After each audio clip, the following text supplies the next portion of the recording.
Thank you, Chairman Sir, for giving me this opportunity. First of all, I would like to congratulate and extend my gratitude to the current government and our Honorable Prime Minister Modi ji, for bringing about this historic constitutional amendment bill for the women's reservation in Parliament and the legislative assemblies. So, I would also like to extend my gratitude to all members present here today across party lines who have pretty much unanimously agreed to this and supported this legislation. So we know that while more and more women across the world are being elected to the Parliament, legislatures and other decision-making bodies, these spaces remain predominantly dominated by men. Women face several challenges entering elected offices because of discriminating social and cultural beliefs regarding a woman's role in society, traditional forms of Indian society, and restricted access to resources, especially education and political access. So here I would like to give an example of a paragraph from Ram Guha's book, India After Gandhi, where he narrates the story about the first Constituent Assembly, where in the northern India, a lot of women chose to get their names registered as so-and-so's mother or daughter as opposed to their own names.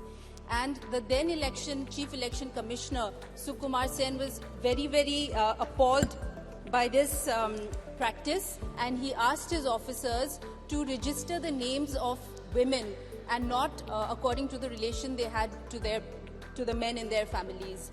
And because of this, over 2.8 million women's names were struck down from the voters list. So from then to now, we have come a very long way, and we see that today we are standing here for Women Reservation Bill.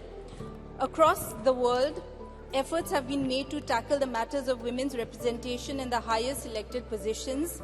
In India, the topic of reservation for women in the Lok Sabha and the legislative assemblies have been under discussion for more than 3 decades, with numerous attempts by different governments to introduce such a bill.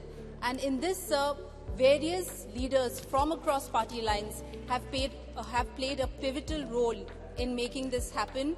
And I would like to name leaders like Madam Sushma Swaraj, Madam Mrs. Sonia Gandhi, Madam Brindra Karat, and across party lines, these women and many other leaders have played a pivotal role in bringing about this kind of a change. And today, sir, the most recent version of this bill, referred to as the Constitution 128th Amendment Bill of 2023, which was presented to us yesterday at the special session of the Lok Sabha. The entire credit for that goes to our Honorable Prime Minister Modi ji, and the current government. So why is it important that we have women's representation? As per the latest figures published by the Inter-Parliamentary Union and the United Nations as of 2023, India ranks 140 out of 186 countries when it comes to women's representation in Parliament. India has 15.1% representation in the lower house and only about 13.8% in the upper house. While representation in both the houses has increased, these figures still remain very low. So my own state, as Madam Sumalata was talking about the matrilineal society, I also belong to a state which has a matrilineal society. And even in my own constituency, in my own state, we have only 3 women as legislative members. From the Northeast, there are only 4 women who are members of Parliament today. So also, India ranks 127 out of 146 countries in the Global Gender Gap Index by the World Economic Forum. The index evaluates women's participation in 4 spheres: economic participation and opportunity, educational attainment, health and survival, and political empowerment. In terms of crimes against women, we have seen, according to the National Crime Record Bureau, in 2012, 2.44 lakh crimes against women was reported. This number jumped to about 4.28 lakhs in 2021. implying a 42.96% increase in the total crimes reported.